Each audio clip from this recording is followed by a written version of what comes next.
Hey, welcome back, everybody, to Double Down with Breslo, where we cover everything in the world of sports betting, primarily some of the hottest upcoming companies that are bringing sports betting to the United States as it spreads rapidly across the U.S. And the competition has been heating up. We've got the NFL football season now in full bloom, and we see the presence of U.S. sports betting continuing to get bigger and bigger as we've been predicting on this show. So we've got a great guest to talk about where things are going in the U.S. in sports betting, especially dealing with what players are looking for now in their user experience on these various websites as the companies continue to compete for customers. We've got Mark O'Hare, direct from Ireland, but now coming to us via New York City. He is the Vice President of Sales for The Unit, which is a product design and development company specializing in designing and delivering products and software solutions for the betting and iGaming sectors. They work with a lot of the big sports betting companies and is here to give us the latest insight on what they've been up to. So, Mark, welcome to Double Down. Yeah, thanks for having me, Jim. Appreciate it. And we see this New York skyline in your background. That's awesome. Welcome to the U.S. I hope you guys are able to do a lot of business here. Tell us real quick about the unit. I know you guys are originally out of Ireland, but looks like you're quickly expanding across the pond. Yeah, I suppose, like you said, we're a product development and design company specializing in sports betting and iGaming sector. We're headquartered based out of Ireland, from a town called Dundalk, which is about an hour north of Dublin, where I'm from. As you can see, I'm not there at the moment. But yeah, founded in 2018. Sort of our leadership team, product team, design, marketing, commercials are all based in Ireland and have been, I suppose, since then.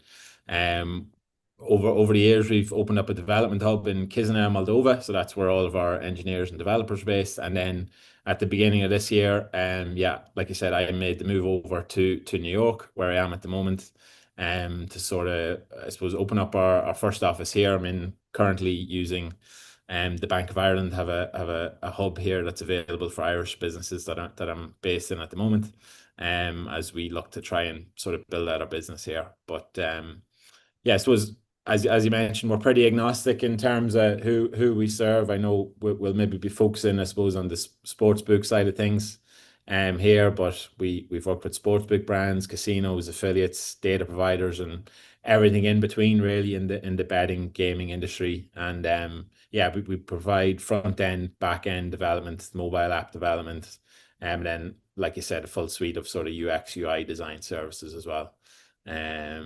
So yeah, and things have been going well in the US. Obviously, still betting in New York has been quite a culture change for myself, coming from the dock. But we already have a bit of a client base over on this side of the pond, like you mentioned, and I suppose we're trying to grow out our portfolio of clients over here, too.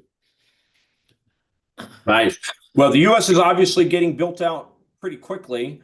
We're way behind Europe, but catching up quickly. And some obviously very large companies are at it. DraftKings and FanDuel being obviously near the top, and MGM and Hard Rock and Caesars and a bunch of others. So, I mean, these companies are so big. What are you guys looking to offer some of these companies in the U.S.? Yeah, I suppose we obviously have a lot of expertise coming from the leadership team and everything else that's involved in the company. Have been working with clients around the world, really, to build out and design their sportsbook offering for the last 20 plus years in some cases for some of our team. So we can sort of bring a lot of expertise, recommendations, suggestions when it comes to that. And I suppose what sets us apart really is the quality of our work. I think we have a great team of engineers, designers that collaborate really closely across all of our projects, and vast experience within all of those as well. So we've been delighted to be working with some great clients over the last number of years. And I suppose we take learnings and outcomes of those and sort of use them throughout all of our new projects. And a big part of that being obviously UX, UI. We have a team of designers as well as product team that delve really deeply into what makes a great sportsbook and a great betting product. That, yeah, like I said, we've been lucky enough to work with some great clients over the years, but this is, I suppose, what we're trying to provide to people out there, the US and further afield, that we feel we can bring to the table. Yeah, so you've got the marketing side of things. All these companies are offering all kinds of promotions and bonuses and this and that to get people signed up, and that's been very competitive and somewhat controversial here in the US, where there's some that think that there's too much there as far as promotion and encouraging play. The battle between legalizing it, for sure, good idea, promoting it becoming a little bit questionable. Then you've got, once you're actually on the site, the ongoing experience of being on the site. And that seems to me to be the ultimate differentiator, because that's where you're going to be going back to all the time and where you're going to feel comfortable or not. So I definitely get how important that is. So what is kind of the unique angle that you guys are bringing to that, and what are you seeing from a user experience basis that is somewhere a direction the US needs to go in? Yes, was that's one thing since I did make the move over here that has been I suppose a bit of a surprise, or I don't know, has stood out to me in terms of the promotion and advertising and everything else that goes on over here compared to what it is at the moment back in Ireland or the UK and some of the other markets that we work in. It's obviously quite full on, and some of those big brands that you mentioned have obviously spent quite heavily on their acquisition and everything else, and that comes with it. I suppose from our point of view, and maybe taking a little bit more of a high level view, that's why we see, UX, UI having a more important role to play now in the US, especially. The cost of acquisition and acquiring all of these players that they've got over the last couple of years has been huge, and it's probably still increasing in some cases. And now they need to focus on retaining, reactivating these players that they've acquired. So I suppose that's very broad reasoning in one way, but in reality, product plays a huge role in that. Taking a more narrow view, then I suppose players now expect sort of smooth navigation, low latency, and very visible sort of call to actions, and easily navigate around apps and websites as well, based on sort of experiences that we have in everyday life. People use the likes of Netflix, Spotify, Airbnb, all of these companies that have invested millions in the UX UI, and I think people sort of expect to have similar experiences when they're coming to place their bets, which I don't think is necessarily the case at the moment. And that's an area that we think can be improved quite a bit. And you'll see from some of the projects that we've worked on that we have provided that, I think. So, when I go on these sites, the thing that I've noticed recently is that the live betting seems to be really highlighted. Now, maybe that's simply because that's immediate, and so they're going to put that in front of you because that's needs to be responded to immediately, or it's because they're really trying to drive that business, or maybe that's where most of the business is. I don't know. Where are we, would you say, on live betting these days? Yeah, I think live betting is becoming a lot more popular, really. That sort of second screen experience that you can have your phone or your laptop open as you're watching the game on the TV, or you're in the bar with your friends. Which is why I think there's been such a focus on it. And I think also the sort of evolution or the addition of like the cash out functions and things like that players have become accustomed to now has made it more easy and open for people to place live bets, and I suppose feel more comfortable, or feel that they get the most out of it, that they're sort of keeping on top of things. I have noticed that as well, that a lot of brands are dedicating a lot of their sort of top space on their app or their site to the live betting. And like I said, it's probably that sort of instant gratification sort of culture that we live in today, that people are sort of looking for that instant return, instant win, rather than placing a futures bet or placing a bet for the games at the weekend, etc. Obviously, you'll still have some players that do that, but maybe they're more of an edge case these days than your casual bettor who, like I said, maybe in the bar with their friends wants to place a bet on the game that they're watching or whatever it may be.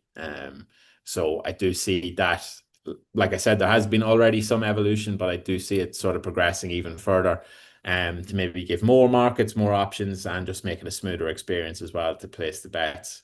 And like I said, Is that something that Europe has always had?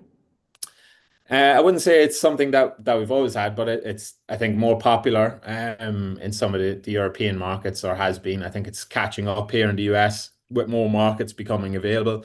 And if you look at the likes of the NFL, it's probably made for live betting. The fact that there's so many, I suppose, pauses and stops in the game that you can bet, the sort of this evolution of micro markets in terms of betting on the next play or whatever it may be. Whereas soccer and other sports that are a bit more popular over in Europe maybe have some different options. But I definitely think the likes of NFL has bared itself to that, or sort of attracted maybe more live betting over here in the US as well, just given the stop-start nature of the game. Mhm. And what is the unit kind of promoting these days? If you guys were in a first meeting with a sports betting company, what would you be telling them as far as what they need to be focused on when you talk about user experience? Yeah, I suppose at the moment, and some of the conversations we're having now at the moment would be about simplifying the user journey. So that's, I suppose, making the most critical actions as simple and intuitive as possible. So everything from registration, login, depositing, placing your bet, cash out, as I mentioned, just making it as frictionless, intuitive and fast as possible. Yeah, streamlining all those core flows we have seen from people clients that we've worked with, and we believe obviously people that we're chatting to will see that this will show improvements across the board, from everything from your acquisition costs to your player retention and engagement to increasing bet handle as well. So yeah, I suppose that's, if we're having conversations with potential clients now at the moment, that's an area that we'd be focusing on. In some cases, it can be a lot more narrow than that on very specific, products within, like same game parlays, etc., that can be improved with some of the factors that I mentioned in terms of making them a little bit more intuitive, making more markets available and everything else. But yeah, I say focus on the key user journeys. Like I said, taking learnings from other brands, both inside and outside the betting space, to improve those. Elaborate when you talk about the cash out. You said it's been made easier. What's going on there? Well, I would say just more, more availability for your cash out. So I don't know, you might often see yourself, you place a sports, placing a bet on in-game play. Um, Quite often, you'll see the cash out function is unavailable. That's obviously coming from some of your data feeds and everything else that's making the cash out function not available. But just like I said, making the call to action more clear that players can cash out, or giving more options. There's partial cash outs and different things that are now coming online as well, which can all be factored in. So I think that's one element that could be looked at. Yeah, I don't get to cash out very often, so I don't get to test these features. I'm also in California, so we have very limited play. I can play Yeah. kind of when I travel and so on. But what is the primary method of cash out these days? In terms of what? Like I hit cash out. How am I getting my money? Well, that'll just be returned to your account, I suppose, and then you can make your withdrawals. But I suppose what I'm talking about is just making all of that process as simple as possible, even from viewing your live bets on the app. I know previously sometimes they've been hidden or hard to find and things like that, and then obviously giving the cash out options too. It's just about improving, I suppose, the typical flows to what you or I who have placed our bets would expect, to give us our options to cash out and get whatever returns they may be. It's not, I suppose, reinventing the wheel when it comes to the cash out functions or anything like that, but It's all Wait a about minute, the is cash out the same as, I want to make sure our terminology, is cash out the same as withdrawal, where I'm basically, I want to get money back into my bank account? Yeah, that's part of it, but I mean just cash out in terms of your bet is in running, and there's before the bet has been settled, operators will provide you with a cash out option to take some of your winnings returns based on Mm, the current in play, gotcha. how the In other game words, if you have a 3-team parlay and you've already hit 2 out of the 3 and they allow you to, exactly. Yeah. yeah. So that's exactly it. Making things like that just as simple as possible for the player. Which is one area that I suppose we've seen focused on with some of the brands over here and people that we've been chatting to as well. But yeah, I think just the user journey in general, everything that can be considered from login to placing bets, which are all account pages, all of that, can be taken into consideration really. What I've always said it would be a huge differentiator for a sports betting company is to somehow allow the player to bet on credit, because the fact that the player has to fund their account, pre-fund it, is always going to end up limiting how much that person is comfortable betting, which of course is a good thing from a regulator Yeah. standpoint.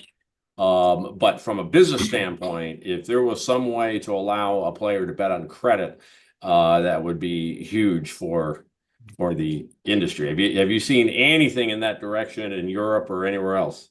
Yeah, I suppose from sort of responsible gambling point of view, that's sort of being cut out or wouldn't be allowed, which I think is understandable, like you said, to make sure that players are only betting with what they're comfortable with. Um, so yeah, not something I would say would be too common or we might be seeing. Would be my opinion on that one. Yeah. So let's talk about these prediction markets. I've been hearing a lot about them. I've yet to really do a deep dive into understanding them.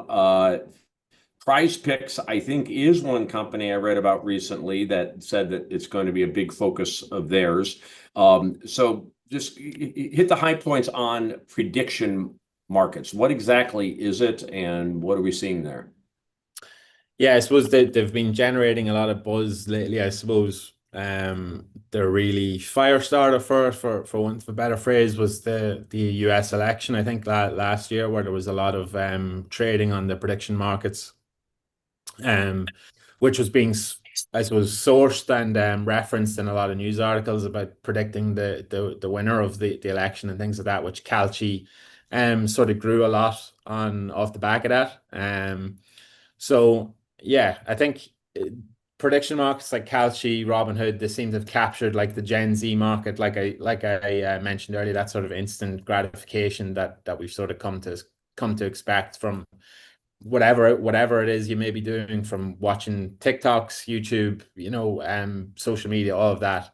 I suppose that could be a study in itself as to why the prediction markets versus your traditional sports book have seemed to have this takeoff moment that they've had this year, really, that they've grown exponentially. um I would say also a lot of them have a blockchain crypto aspect which appeals to a younger crowd too. um but a big selling point, I suppose, is that they gamify maybe some more boring events that your traditional book wouldn't offer. Politics, like I mentioned, pop culture, financial markets. There's also different regulations around the prediction markets as well, which means it's open in different states too. There's probably a perceived element of fairness there as well because the markets have a bit more transparency in how they're set, obviously based on the sort of volume of bets placed, for want of a better word, and that highlights how the lines are set and the payouts. Excuse me. And yeah, I say they're probably taking learnings from sports betting as well. I think Calci this week they launched their own version of a same game parlay. There's probably issues there they will have to sort out, but there's also learnings I think that sports books can take from these prediction sites in terms of UX and just marketing as well. I suppose from another perspective, but yeah, definitely something to keep an eye on. I know there's a whole sort of different list of regulations and everything else that go into it in terms of why they are becoming so popular, maybe versus your traditional sports book. But I definitely see Are they offering, is there sites that are offering prediction plays on, for instance, the NFL? there is, yeah. So Calci, that I mentioned, they launched their same game parlay product this week, on some of the NFL games. So similar to how a sportsbook works, you could pick the Bengals to win, Jamar Chase to have over so many receiving yards, and whatever other selections you want. Say you're backing those predictions, and then they will, I suppose, combine them into their version of a parlay. But yes, sports betting for, I suppose it's much debated at the moment whether it is sports betting or it's predictions, or whatever term you want to use. But for all intents and purposes, I mean, especially the same game parlay product that they launched over the weekend. I mean, it's as close to a sports bet, I think, as you can come to without maybe calling it a sports bet. Yeah, I mean, a sports bet is a prediction. Yeah, exactly. So Yeah. it's just calling it something else. So that's why I'm really curious about it from a regulatory standpoint, how they're doing it. So first of all, why are they offering it as a parlay? Why couldn't they theoretically simply allow a prediction as to whether the Bengals will cover the spread or not? They do have that, as they do have those options as well. So I think this parlay, this product that they launched over the weekend, that's just the next iteration of them, I suppose, trying to catch up in some ways with the sports books. But yeah, they do offer prediction markets on just your standard. They have money line markets and everything else, or whatever And phrase and you and want to how are use. they handling? I'm going to call it a bet, even though I'm sure they don't call it a bet. But how are they handling the bet differently than FanDuel would take just a regular bet? Let's keep it simple. It's the Bengals -7 in the upcoming football game. If I'm on FanDuel, I'm betting 110 to win 100 on either side. Um, it's me against the house. How does it work with the prediction market? Yeah, I wouldn't profess myself to be an expert in that as well, but my understanding of it is they will give an option. For example, will the Bengals, beat the spread this weekend? There'll be a yes, no pick, and then you and I can make our selections there. So you might pick yes, I might pick no. Multiply that out by however many users that they have placing their predictions on the same market, and that will sort of set the line and the payouts for that. I'm sure they have their own internal models as well that deal with all of that. But yeah, it's maybe a more simplified way of placing a bet or getting your returns. Like I said, there's that also element of perceived element of fairness, for want of a better term, or transparency about how the lines are set, because it is sort of a me versus you rather than me versus the book, if that makes sense. Uh-huh. But So, yeah, so like the I said, line will move based on people's predictions. the sort of payouts on the yes and no will move depending on how many people select, as well as their own, I'm sure, internal mathematic models as well. Like I said, wouldn't profess myself to be an expert, but that's my understanding. Mhm. And are you seeing any of the big companies pursuing this? I mean, Yes. obviously, Robinhood and these other entities are huge, but as far as any of the traditional sports books or casinos following it. Yeah, so I think there's been some partnerships already announced this year in terms of between some of these prediction markets. There's a financial one, the name just escapes me now, that has signed a few partnership deals with some sports books. They're also, I suppose, regulated by the CFTC, I think, which gives them a few more options. Prize Picks that you mentioned, they've obviously just recently announced their deal with Allwyn. And they similarly have got one of these prediction market licenses, as far as I know, that will make some of these prediction markets available on some of their products whenever they choose to launch them. But yeah, I definitely do see they're becoming more of a move towards each other. I suppose in the next couple of months to years, whether that be acquisition or just taking elements of these prediction markets and then bringing them into a sports book or maybe some other form of partnership, whatever that may be. But I do think it's very interesting in terms of how they operate, the likes of Calci and some of these other ones. They have obviously invested a lot in their UX UI as well, which I think it shows, it's everything. There is that instant gratification element to placing your predictions there as well, and seeing the markets change and all of that you can track over time. So yeah, I definitely think there's learnings from both sides to take from each other. But ultimately, I can see it sort of going the way of, they're both going to find a bit of a middle spot eventually. Mm.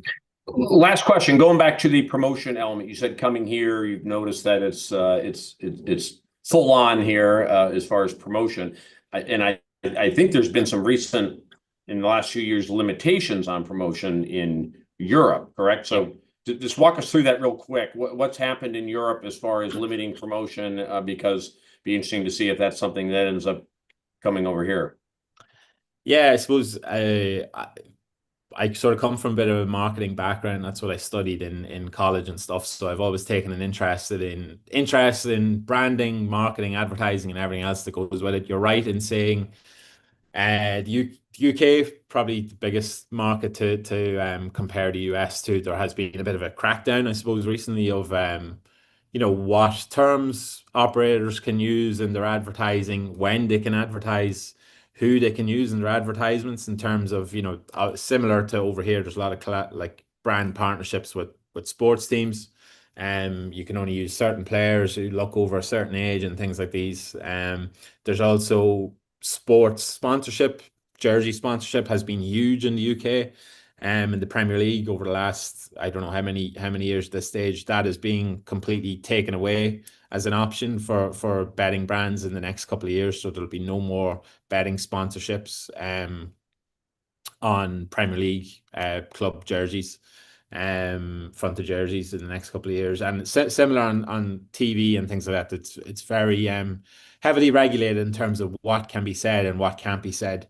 Whereas coming over here, like I said, watching TV or listening to podcasts, I mean, betting is mentioned constantly. You see now the NBA is sort of integrating the betting sponsorships as well into their jerseys, going the opposite way of what the Premier League is doing. But even like I was watching the Ryder Cup the other day, I think they had the broadcast partner had a deal with FanDuel, if I'm not mistaken. They were showing the sort of live odds of the games as the players were going to make their putts and stuff like that, which is not something you would tend to see on sort of Irish or UK TV or other places around Europe either. So I think there's a bit of a boom at the moment over here in terms of advertising and everything else that goes with it. You see a lot of the brands use big name brand ambassadors and things like that. They've obviously invested a lot of money. But yeah, the reverse is nearly happening in Europe and the UK in particular, which is quite interesting, I suppose, to see. Yeah, there's going to be, that we're starting to feel. I'm sensing it anyway. The blowback in the U.S. We went 0 to 60 very quickly, and it's only natural that that's going to happen, and then it's going to settle somewhere else. I guess my question would be, what's kind of precipitating the change in UK or Europe? Is it a realization that, oh my gosh, we've got a major gambling problem here? We have people that are, we've created a bunch of issues with problem gambling, or is it just people being kind of annoyed to see this advertising everywhere?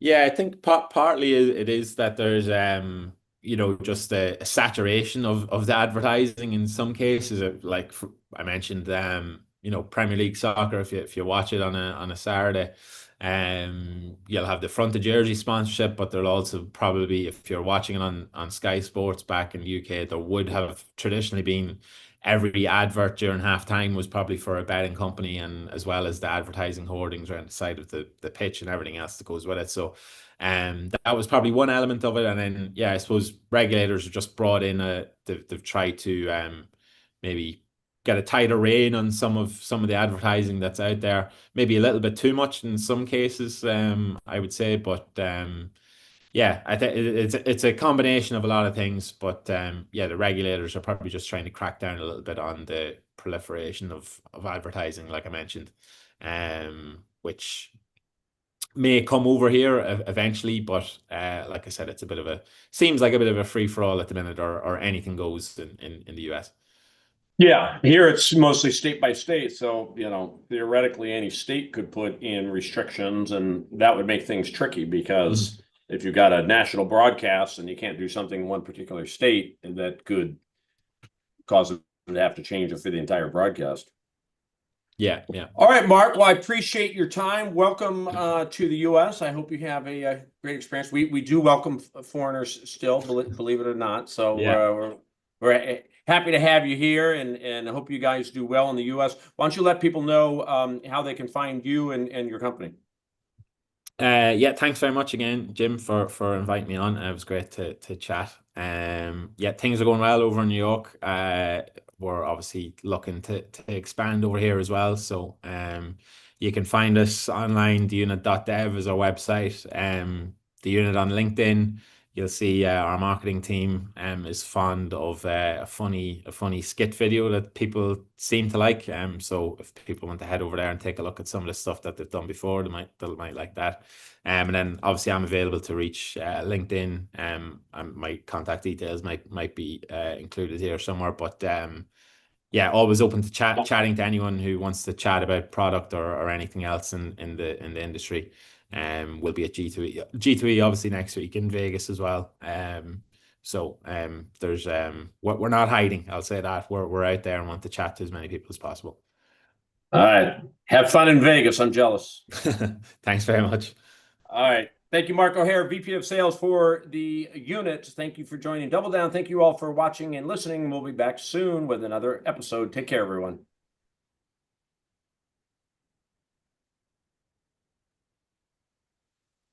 Let's see if... Excellent. Excellent.